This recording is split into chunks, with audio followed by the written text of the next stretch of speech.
میں صرف 1 سال کی تھی جب میری امی کا ناگہانی انتقال ہو گیا۔ میری خالہ نے مجھے پالا اور جب میں 6 برس کی ہوئی تو دادی جان مجھے اپنے گھر لے آئی۔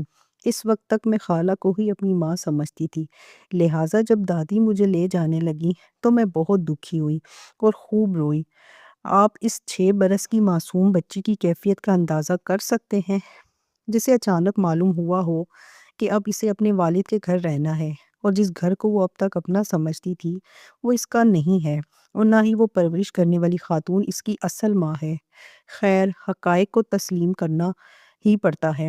خالہ نے بھی بہت چاہا کہ ابو اور دادی مجھے ساتھ نہ لے جائیں، لیکن والد صاحب نہ مانے۔ ماموں نے بھی والد کا ساتھ دیا، جس کی وجہ سے خالہ کو خاموش ہونا پڑا اور میں اپنے گھر آ گئی۔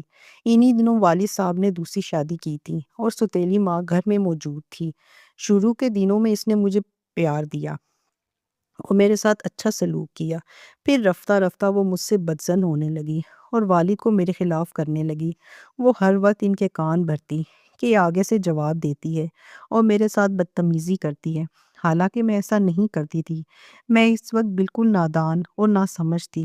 جب والد صاحب مجھے ڈانٹتے یا گھورتے تو میں دوسرے کمرے میں چلی جاتی اور چھپ کر روتی۔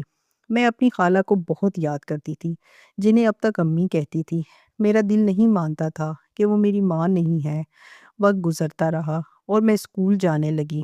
خالہ وہاں آ کر مجھ سے مل لیا کرتی تھی، کیونکہ میری پھپھو سے ان کی نہیں بنتی تھی، اور سوتیلی ماں کی وجہ سے بھی خالہ ہمارے گھر نہیں آتی تھی۔ وہ ہر ہفتے اسکول آ کر مجھ سے ملتی، جس سے میرے دل کو تسلی ہوتی تھی۔ میری خالہ زاد بھائی دانیال مجھ سے 3 برس بڑا تھا۔ ہم ساتھ کھیلے اور پلے بڑے تھے۔ وہ مجھ سے پیار کرتا تھا اور میں بھی اسے پسند کرتی تھی۔ 6 برس کی عمر میں تو میں اسے صرف بھائی اور ساتھی سمجھتی تھی، لیکن جب کچھ سمجھدار ہوئی تو خالہ نے کہا، بیٹی، میں تجھے بہو بنا کر ہمیشہ کے لیے اپنے گھر رکھنا چاہتی تھی، لیکن برا ہو تیرے ددیال والوں کا، جنہوں نے ہمیں جدا کر دیا۔ خالہ کی باتوں نے میرے دل میں دانیال کی محبت اجاگر کر دی۔ پہلے بھی لگاؤ تھا، لیکن اب میں نئے رنگ اور خواب شامل ہو گئے۔ میں ہر صورت واپس اسی گھر جانا چاہتی تھی جسے اپنا سمجھتی تھی۔ والد صاحب کا گھر تو مجھے اب تک پرایا لگتا تھا۔ میرے ذہن نے سوتیلی ماں کو کبھی ماں کے طور پر قبول نہیں کیا تھا۔ دراصل میں اپنی خالہ کو حد درجہ پسند کرتی تھی۔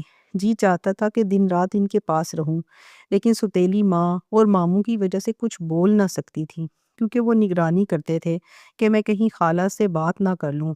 میرا اور تو کوئی بس نہیں چلتا تھا، بس نماز پڑھ کر دعا کرتی تھی